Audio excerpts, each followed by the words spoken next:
Nag-emergency landing naman pabalik ng Mactan, Cebu International Airport ang isang eroplano ng Cebu Pacific dahil sa landing gear issue. Kwento ng isang pasahero sa News 5, halos kalahating oras silang nasa ere sa gitna ng aberya. Nasa frontline ng balitang yan, si Gio Robles. Like this, everyone! Rinig sa video na ito ang pagsigaw ng ilang cabin crew para sabihan ang mga pasahero na suotin ang kanilang life vest.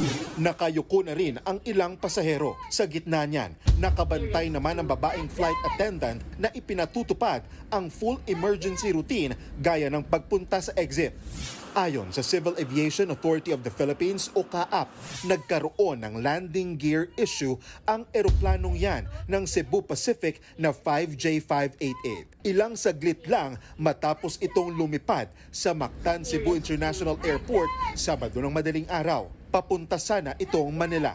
Pero dahil sa nangyari, napilitan itong bumalik at mag-emergency landing sa Mactan Airport pasado alas 5 ng umaga. Kwento ng pasaherong kumuha ng video na si Stephanie, halos kalahating oras na sila sa ere nang biglang magkaroon ng aberya. Natakot daw siya, lalo't siya ang nakaupo sa tabi ng exit kung saan kailangan niyang tulungan ng mga kapwa pasahero palabas. Siyempre takot ka, like nanginginig ka na, hindi mo na alam sinong iti-text mo mid-air kasi walang signal. Sa pahayag kahapon ng CAAP, ligtas naman daw lahat ng pasahero at crew ng eroplano.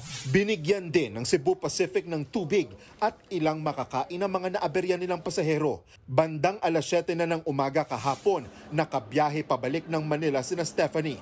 Pero aminado siyang nagdulot ng trauma at stress sa kanya ang pangyayari. Sana yung debriefing nangyari after nakaland yung plane, after lumabas yung mga passengers. Yung parang kumustahin ka naman lang na, kasi traumatic yun eh.